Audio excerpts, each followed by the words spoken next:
আপনারা যদি 200 টাকা 300 টাকা দিয়ে ভোট বিক্রি করেন তাহলে যোগ্য নেতা কোনোদিনও আসবে না। জাতীয় নাগরিক পার্টি এনসিপির দক্ষিণাঞ্চলের মুখ্য সংগঠক হাসনাত আব্দুল্লাহ বলেছেন, আমাদের দেশের ভোটাররা 200 টাকায় ভোট বিক্রি করেন। আপনারা যদি টাকা দিয়ে ভোট বিক্রি করেন তাহলে যোগ্য নেতা কোনোদিনও ক্ষমতায় আসবে না। আপনি একদিন আপনার ভোটটা যদি বিক্রি করে দেন, তারা 5 বছর ধরে নির্যাতন করবে। সেজন্য নেতা নির্বাচনে যোগ্য প্রার্থীকে প্রাধান্য দেবেন। শুক্রবার দুপুরে আটোয়ারী উপজেলা সদরে এনসিপির উপজেলা কার্যালয় উদ্বোধন উপলক্ষে এক সভায় তিনি একথা বলেন। এ সময় সেখানে এনসিপির আহ্বায়ক নাহিদ ইসলাম ও উত্তরাঞ্চলের মুখ্য সংগঠক সার্জিস আলম উপস্থিত ছিলেন।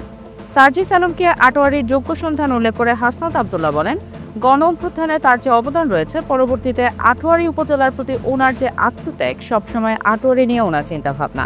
আমরা বিশ্বাস করি আপনারা যদি সার্জিস আলমকে আগলে রাখেন, সার্জিসের হাতকে শক্তিশালী করেন, এই আটোয়ারী সারা বাংলাদেশের মধ্যে সবচেয়ে ভালো উপজেলাগুলোর মধ্যে অন্যতম উপজেলা হিসেবে স্বীকৃতি পাবে। এনসিপির আহ্বায়ক নাহিদ ইসলাম বলেছেন, আমাদের প্রত্যাশা দেশটিকে আমরা নতুন করে ইনসাফের ভিত্তিতে, শান্তির ভিত্তিতে গড়ে তুলব। চাঁদাবাজি সন্ত্রাসমুক্ত একটি দেশ হবে। সেই লক্ষ্যে বাংলাদেশের গণ অভ্যুত্থানে যে সকল তরুণরা নেতৃত্ব দিয়েছিলাম, তারা মিলে এই নতুন রাজনৈতিক দলে আপনাদের সাথে নিয়ে জনগণের কথা বলতে চাই। অন্যায়ের বিরুদ্ধে, জুলুমের বিরুদ্ধে রাজনীতি করতে চাই। সার্জিস আলমকে এলাকার গর্ব উল্লেখ করে নাহিদ ইসলাম বলেন, সার্জিস আলম শুধু আটোয়ারীর নয়, তিনি এখন সারা বাংলাদেশের মানুষের জন্য তিনি কথা বলছেন, লড়াই করছেন। তাকে উত্তরাঞ্চলের গুরুত্বপূর্ণ দায়িত্ব দেওয়া হয়েছে। উত্তরাঞ্চলের মানুষ দীর্ঘদিন বৈষম্য অবহেলার শিকার। ফ্যাসিস্টের পতনের পরে নতুন করে এলাকায় চাঁদাবাজি, সন্ত্রাস ও মাদক আবার শুরু হয়েছে। যুব সমাজকে আবার অধঃপতনের দিকে নিয়ে যাওয়া হচ্ছে। আমরা কি এই জন্যই গণ অভ্যুত্থান করেছিলাম?